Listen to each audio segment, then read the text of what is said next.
ولا تترکن صلاۃ مکتوبۃ متعمدا، فرض نماز کا زدن جان بوجھ کر مت چھوڑنا، اس لیے کہ جو بھی فرض نماز کا زدن جان بوجھ کر چھوڑے گا اللہ کی کوئی ذمہ داری اس کے اوپر نہیں رہے گی۔ ہمارے سماج کی سب سے بڑی ذمہ داری یہ جلسے جو یہاں منعقد ہوتے ہیں بہار اور بنگال اور جھارکھنڈ کی سرزمین پر، یا تو مدرسوں کے لیے یا مسجدوں کے لیے، اور آج کا یہ اجتماع یہ جلسہ بھی عیدگاہ کے لیے ہو رہا ہے، عید اور بقرعید کی نماز پڑھنے کے لیے آپ کو انتظام چاہیے عیدگاہ کا۔ اس لیے تو میرے بھائیوں یہ ہمارے سماج کا ایک زبردست حصہ ہے نماز۔ اور شارٹ میں کہہ دوں، جس کے اندر نماز نہیں اس کے اندر ایمان بھی نہیں۔ العہد الذی بیننا وبینہم الصلاۃ، ہمارے اور ان کے درمیان جو عہد و پیمان ہے، ہمارے اور ان کے، کس کے؟ یہود و نصارہ، ہمارے اور ان کے یعنی مسلمانوں اور کافروں کے درمیان اگر کسی چیز کا عہد و پیمان ہے تو وہ نماز کا۔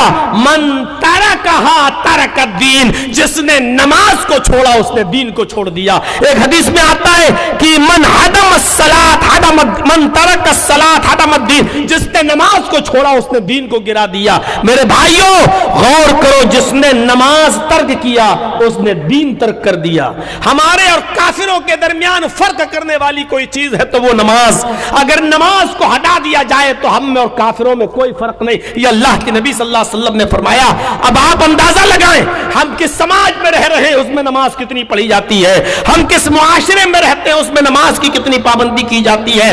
آپ نے جو یہاں جلسہ متعین کیا ہے، جلسہ یہاں جو آپ نے منعقد کیا ہے، اس جلسے کے بعد آپ اپنی مسجد میں صبح فجر کی نماز پڑھنے جائیے اور دیکھیے گا کہ اس جلسے کا کتنا اثر ہوا ہے، آپ کی مسجد کتنی بھرتی ہے، آپ کی مسجد میں نمازیوں کا کتنا اضافہ ہوتا ہے۔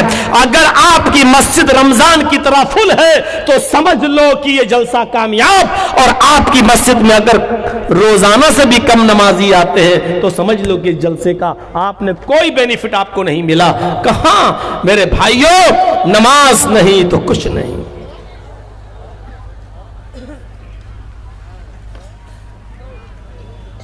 حضرت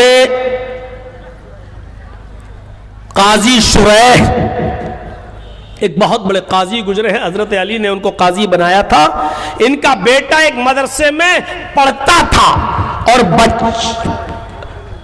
کئی بچے پڑھتے تھے اس مدرسے میں، تو ان کا بیٹا قاضی شریح کا بیٹا ایک نائی کی دکان پہ چلا گیا، حجام کی دکان پر بال بنوانے کے لیے کہ ہم ذرا یہ بال کٹوا لیں۔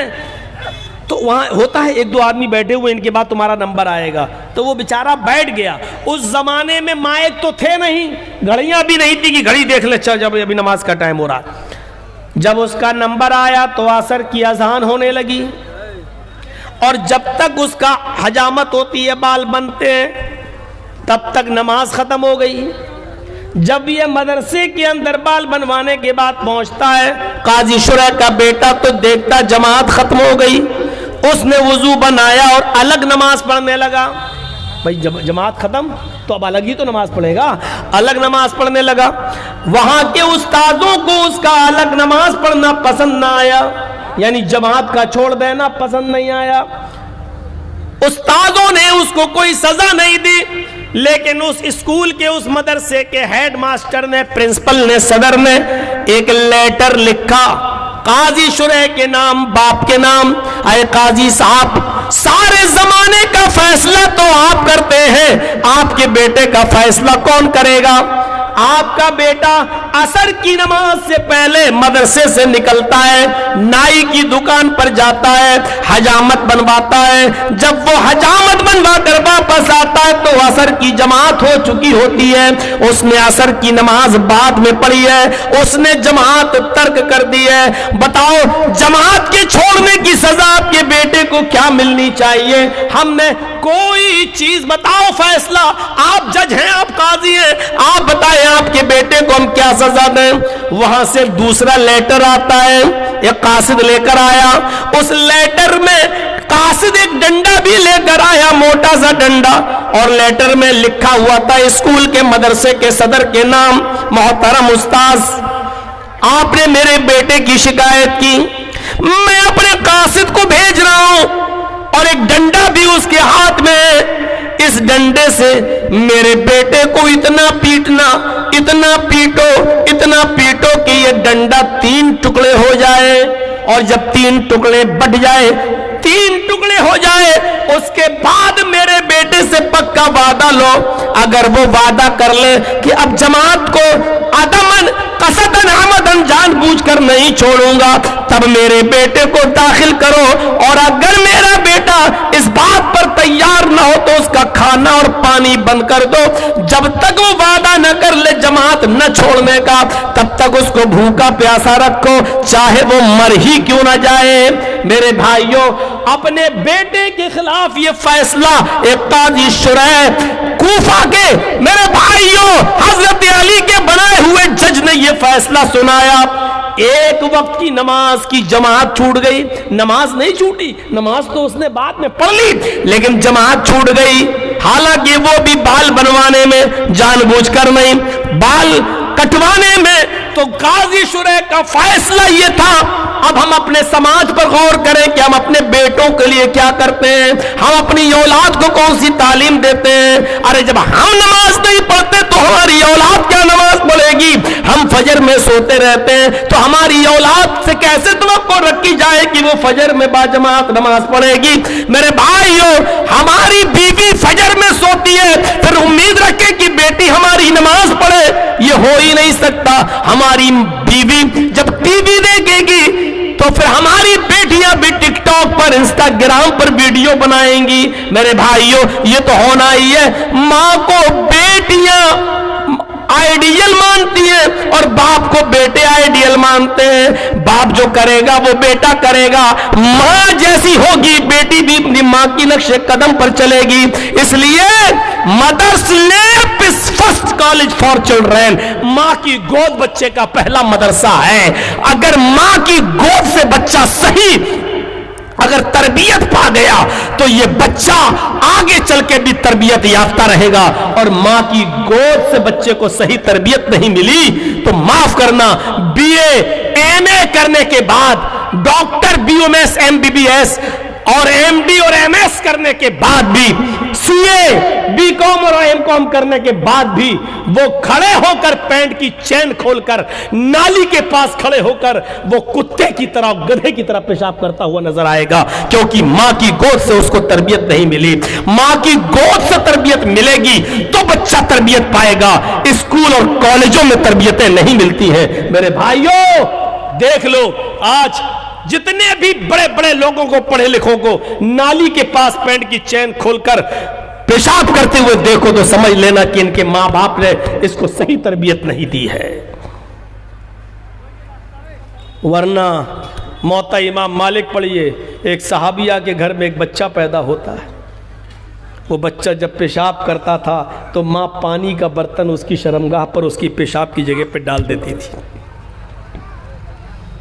جب بچہ چلنے کے لائق ہوا، پہلا دن تھا اس کا چلنے کا، پہلا دن جب بچہ چلنے کے لائق ہوا، اس کو پیشاب لگا، بچے نے پانی کا چھوٹا سا پیالہ اٹھا لیا، ایسے چھوٹا سا بچہ، پہلا دن اس کا چلنے کا، اب وہ لے کے ایسے جا رہا ہے، ماں دور سے دیکھ رہی ہے کہ دیکھیں میرا بیٹا کہاں جا رہا ہے۔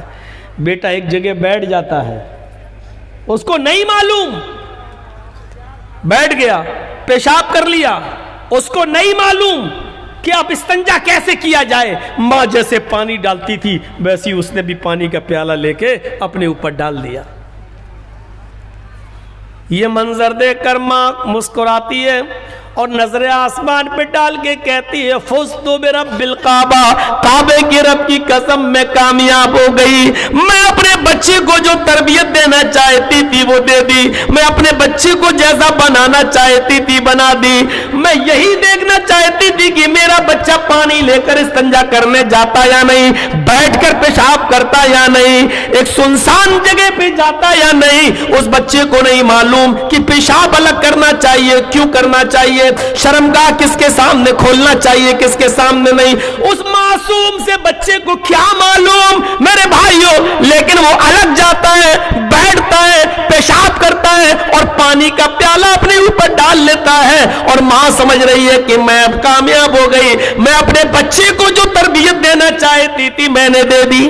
یہ مائیں کیا تربیت دیں گی جو اپنے بچوں کی پینٹ کی چینیں کھول کر خود نالیوں میں کھڑے ہو کر پیشاب کرواتی ہیں. ان کے بچے آگے چل کر کیا پڑھیں گے, کیا بنیں گے؟ جو بچہ ماں کے پیٹ سے اور ماں کی پیدا ہونے کے بعد ماں کی گود سے تربیت نہیں پاتا, معاف کیجئے گا وہ بی اور ایم اے کرنے کے بعد بھی کھڑے ہو کے پیشاب کرتا ہوا نظر آئے گا. ہاں, آپ لوگوں میں سے بھی بہت سے پڑھے لکھے لوگ ہوں گے, بی کام ایم کام سی اے کیے ہوئے ہوں گے, اچھی ڈگریوں کے مالک ہوں گے, لیکن کھڑے ہو کر پیشاب کرنے والے ہوں گے. میری بات آپ کو بری لگ رہی ہوگی, لیکن سچائی یہی ہے کہ جو بچہ اپنے ماں کی کوکھ سے اور اپنے پیٹ سے باہر آنے کے بعد ماں کی گود سے تربیت نہیں پاتا, وہ بچہ اسکول اور یونیورسٹیوں میں رہ کر بھی تربیت نہیں پا سکتا ہے. سلطان ڈاکو کو پکڑا گیا, گرفتار کیا گیا, اور کچھ دنوں کے بعد اس کو پھانسی کی سزا ہو جاتی ہے. جب اس کو پھانسی کی سزا ہونے لگی تو اس سے پوچھا گیا تمہاری آخری خواہش کیا ہے؟ اس نے کہا مجھے اپنی ماں سے ملنا ہے. جب ماں کو سامنے لایا گیا تو جلاد پھانسی دینے والے نے کہا لیجئے تمہاری ماں آ گئی ہے. اس نے کہا کہ اب کچھ بات کرنا چاہتے ہو, کوئی اور تمہاری خواہش ہے؟ اس نے کہا میری خواہش ہے لیکن تم پوری نہیں کرو گے. پوچھا گیا کیا خواہش ہے؟ جب ماں کو بلا دیا تو اب کیا خواہش ہے؟ اس نے کہا میری ہے خواہش لیکن تم پوری نہیں کرو گے. کہا پوری کرنے کی ہوگی تو ضرور کروں گا, بتاؤ آخری وقت میں تم اب کیا چاہتے ہو؟ سلطان ڈاکو جواب دیتا ہے میں چاہتا ہوں کہ مجھ سے پہلے میری ماں کو پھانسی دی جائے, میں اپنی ماں کو پھانسی کے پھندے پر لٹکتا ہوا دیکھنا چاہتا ہوں, اس کے بعد مجھے پھانسی دی جائے. پوچھا گیا ایسا کیوں کہہ رہے ہو؟ کہا مجھے پھانسی کے تختے پر لے جانے والی یہ میری ماں ہے. کہا ایسے کیوں بول رہے ہو؟ کہا جب میں چھوٹا تھا 5 سال کا 6 سال کا, میری ماں نے مجھے سکہ دیا تھا کہ بیٹے کا انڈا خرید کے لاؤ. میں انڈا لینے گیا, میں نے انڈا خرید لیا, دکاندار نے کہا پیسہ دو, میں نے کہا دیا تو تھا بھی, حالانکہ میں نے نہیں دیا, اور دکاندار یہ سمجھا کہ پیسہ دے دیا ہوگا. بچہ جھوٹ تھوڑی بولتا, میں پیسہ بچا کر اور انڈا لے کر آ گیا, ماں کو انڈا بھی دیا اور پیسہ. تو ماں نے کہا پیسہ تم کیسے بچ گیا؟ کہا میں ایسے ایسے کر کے لایا. میری ماں نے مجھے سینے سے لگایا اور تھپ تھپایا, شاباش بیٹا اس تندرستی میں تم نے یہ پیسہ بچا کر بہت اچھا کیا. یہیں سے میری ہمت کھلی, پہلے میں انڈے چوری کرنے لگا, پھر دھیرے دھیرے مرغی چوری کرنے لگا, پھر ایک بہت ماہر چور بن گیا, مال کما کما کر اپنے ماں کے سامنے ڈالنے لگا, یہاں تک کہ پھر میں ڈاکو بن گیا, اور ڈاکو بننے کے بعد پھر جو مال نہیں دیتا تھا ہم اس کا مرڈر کر دیا کرتے تھے اور اس کا مال چھین لیا کرتے تھے. بالآخر میں پکڑا گیا, مقدمہ چلا اور پھانسی کی سزا دی گئی ہے. آج میں پھانسی کے تختے پر پہنچ رہا ہوں تو اپنی ماں کی وجہ سے. اگر اس نے پہلے دن جس دن میں انڈا لے کر آیا تھا اس نے پیسہ میرے ہاتھ میں دے کر ایک تھپڑ مارا ہوتا میرے گال پر, اور مجھے لے کر دکان پہ گئی ہوتی اور دکاندار کا پیسہ دکاندار کو دیا ہوتا, تو آج میں اتنا بڑا ڈاکو نہ بنتا, آج میں اتنا بڑا چور نہ بنتا, اور آج میں پھانسی کے تختے پر نہیں چڑھتا. میرے اس پھانسی کے پھندے پر پہنچانے والی میری ماں ہے, اس لیے اس کو پہلے پھانسی دی جائے اس کے بعد مجھے دی جائے. تو آج جو شرابی ہیں, جو جواری ہیں, جو آج غلط راہ پہ چل رہے ہیں اور جن کی ماں دعا مانگ رہی ہے اللہ میرے بیٹے کو سدھار دے, وہ اپنا گریبان جھانک کر دیکھے کہ تمہارا بیٹا شرابی بنا کیسے. وہ ماں باپ اپنے گریبانوں میں جھانکے کہ تیرا بیٹا چور بنا کیسے, تیرا بیٹا آج مجرم بنا کیسے, شرابی بنا کیسے. اب پچھتاتے ہو کہ اللہ مولانا دعا کرو. رات کے 12 بجے تک آپ کی بیٹی انسٹاگرام چلائے گی, موبائل چلائے گی, اور پھر ایک دن آپ کے گھر سے سونا چاندی لے کر ایک غیر مسلم لڑکے کے ساتھ فرار ہو کر کسی مندر میں جا کے سندور لگا کے شادی کر لے گی اور بعد میں تم کہو گے کہ مولانا بہت برا ہوا، اپنے گھر کے دروازے بند کر کے کہو گے کہ میرے لیے مر گئی ہے۔ یہ تو سوچو کہ وہ غیر مسلم لڑکے کے ساتھ گئی کیسے، تمہاری تربیت میں کیا کمی رہ گئی، تمہاری تعلیم میں کیا کمی رہ گئی، تمہاری شکشا میں کیا کمی رہ گئی۔ آج غیر مسلم لڑکے اس کے دوست بنے تو کیسے بنے، آج اس کے فیس بک پہ اس کے غیر مسلم لڑکے دوست ہے تو کیوں ہے، وہ واٹس ایپ پر غیر مسلموں سے باتیں کرتی ہے تو کیوں باتیں کرتی ہے، کیا اس میں تمہارا کوئی کردار نہیں ہے؟ کیا تربیت دی ہے تم نے اپنی بیٹیوں کو اور اپنے بیٹوں کو؟ اس میں ہم اور آپ بھی ذمہ دار ہیں، ہم اور آپ بھی ذمہ دار ہیں۔ وَلَا تَعُقَّنَّ وَالِدَيْكَ وَلَا تَتْرُكَنَّ صَلَاةً مَكْتُوبَةً متعمدن۔ حضرت عمر فاروق فجر کی نماز پڑھا رہے ہیں، پہلی رکعت میں ابو لولو چھپا بیٹھا ہے، کمبل سے منہ چھپائے ہوئے، نیزہ لیے ہوئے، نیزے میں زہر لگا ہوا ہے۔ جیسے حضرت عمر نے نماز کے لیے نیت باندھی اللہ اکبر، اور صحابہ نے پیچھے نیت باندھ لی اللہ اکبر، اس نے موقع دیکھا، نماز کی حالت میں تو کوئی ادھر ادھر دیکھتا نہیں ہے، چھپا بیٹھا تھا، منبر کے پاس آیا اور اس نے نیزہ حضرت عمر فاروق کے پیٹ میں مار دیا۔ یہاں گھستا ہے نیزہ، اس نے جب نکالا تو یہاں تک پیٹ پھٹ جاتا ہے، تھوڑا خون گرا اور بے ہوش ہو گئے۔ اے چائے والے بیٹھ جا، یہیں بیٹھ جاؤ یا ادھر جاؤ، سامنے آگے بیچ رہے ہو، نہیں ادھر جا کے بیچو نا، اس طرف چلے جاؤ، جاؤ، اس کا بھی روزی روٹی ہے تو ادھر جا کے کرو، سامنے نہ کرو۔ تو میرے بھائیوں غور کرو کہ یہ پیٹ پھٹ گیا یہاں سے یہاں تک، بے ہوش ہو گئے۔ ابو لولو بھاگنا چاہ، ایک صحابی نے نماز توڑ کر اس کے اوپر کمبل پھینکا، اس کا پیر الجھ گیا، وہ وہیں گرا، اس نے سوچا میں پکڑا گیا اور میں قتل کر دیا جاؤں گا، اس لیے اس نے وہی نیزہ اپنے پیٹ میں مار لیا اور خودکشی کر کے مر گیا۔ حضرت عمر فاروق کو گھر لایا گیا، جب ان کو ہوش آیا، خون اتنا گر چکا تھا، ابھی نماز نہیں پڑھ سکے تھے، پہلی رکعت میں تھے کہ بے ہوش ہو گئے، دودھ پلایا گیا، منہ سے دودھ پی رہے، پیٹ سے نکل گیا، شہد پلایا جا رہا ہے، منہ سے پیتے پیٹ سے نکل جاتا، پانی پلایا گیا، منہ سے پیتے پیٹ سے نکل جاتا۔ کسی نے کہا امیر المومنین میں پانی لایا ہوں، وضو بنا لیجئے اور لیٹ کر نماز پڑھ لیجئے، ابھی آپ کی نماز نہیں ہوئی ہے، فجر کی نماز میں تھے۔ اچھا ابھی نماز نہیں پڑھی؟ کہا نہیں۔ جلدی سے وضو بنایا، پیٹ پہ کپڑا باندھے ہوئے تھے، کہا مجھے کھڑا کر دو، وضو بنانے کے بعد ان کو کھڑا کر دیا گیا۔ کہا امیر المومنین اس حال میں تو بیٹھ کے پڑھ لو، لیٹ کے پڑھ لو، کھڑے ہو کے پڑھیں گے اور وزن پڑے گا، بلڈ اور زیادہ بہے گا۔ فرمایا میں نے اللہ کے نبی کی زبان سے سنا ہے جب تک کھڑے ہو کر پڑھنے کی طاقت ہو کھڑے ہو کر پڑھو، اور جب کھڑے ہو کر پڑھنے کی طاقت نہ ہو تو بیٹھ کے پڑھو، بیٹھ کے بھی نہ ہو تو لیٹ کے پڑھو، اور لیٹ کے بھی پڑھنے کی طاقت نہ ہو تو اشاروں سے پڑھو، یعنی پڑھو ہر حال میں۔ تو میرے اندر ابھی کھڑے ہونے کی طاقت ہے۔ پھر انہوں نے کھڑے ہو کر 2 رکعت نماز پڑھی، اور نماز پڑھنے کے بعد جو تاریخی جملہ اپنی زبان سے ادا کیا، فرمایا لا حظ فی الاسلام لمن ترک الصلاۃ۔ موطا امام مالک پڑھیے، حضرت عمر نے فرمایا اگر کسی کا پیٹ پھٹ گیا ہو، کھانا پانی پیٹ سے نکل رہا ہو لیکن ہوش میں ہو، اور اس حال میں بھی نماز کا ٹائم آ جائے، تو اس کنڈیشن میں بھی اس کو نماز پڑھنا پڑے گی۔ کھانا پیٹ سے نکلے، پانی پیٹ سے نکل رہا ہو، شہد پیٹ سے نکل رہا ہو، جو چیز کھاؤ پیٹ سے نکل جائے لیکن ہوش میں ہو، اس حال میں بھی نماز پڑھنا پڑے گی۔ اگر کسی نے اس کنڈیشن میں ہوش میں ہونے کے باوجود بھی نماز چھوڑ دی، لا حظ فی الاسلام لمن ترک الصلاۃ، اس آدمی کا اسلام میں کوئی حصہ نہیں۔ اس حال میں بھی جب معاف نہ ہو تو ہم اور آپ اپنے بارے میں ذرا سوچیں، اب کیسے لگ رہے ہیں؟ آگے جمعے کے دن نماز پڑھنے، سعودی عرب کا رومال ڈال لیا, جنت الفردوس خوشبو لگا لی, نہا دھو کے 12 بجے آ کے مسجد میں بیٹھ گئے, پہلی صف میں ٹھونکا ٹھونک, سجدے پہ سجدے. سنیچر غائب, اتوار غائب, سوموار غائب, منگل غائب, بدھ غائب, جمعرات غائب, جمعے کو پہلی صف میں بیٹھا نہا دھو کر. السلام علیکم مولانا صاحب, السلام علیکم. کتنا بڑا ایسا لگ رہا ہے جیسے اللہ پر کتنا بڑا احسان کر کے آیا بیچارہ.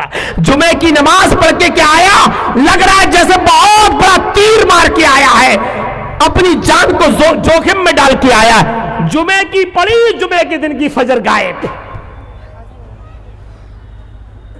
ماں خوش, میرے بیٹے نے آج جمعے کی نماز پڑھ لی. باپ خوش, میرا بیٹا جمعہ پڑھ کے آیا.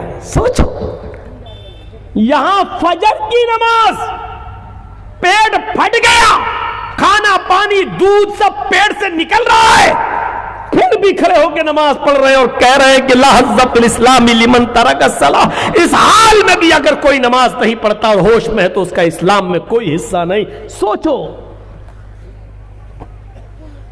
لا تترکن صلاۃ مکتوبۃ متعمدا, یہ تیسری چیز ہے. اگر کوئی فرض نماز قصدن جان بوجھ کر چھوڑ دیتا ہے تو اس کا اسلام میں تو فَإِنَّ مَن تَرَكَ صَلَاةً مَكْتُوبَةً مُتَعَمِّدًا فَقَدْ بَرِئَتْ مِنْهُ ذِمَّةُ اللَّهِ. تو اللہ کی کوئی ذمہ داری نہیں ہے, کچھ بھی ہو.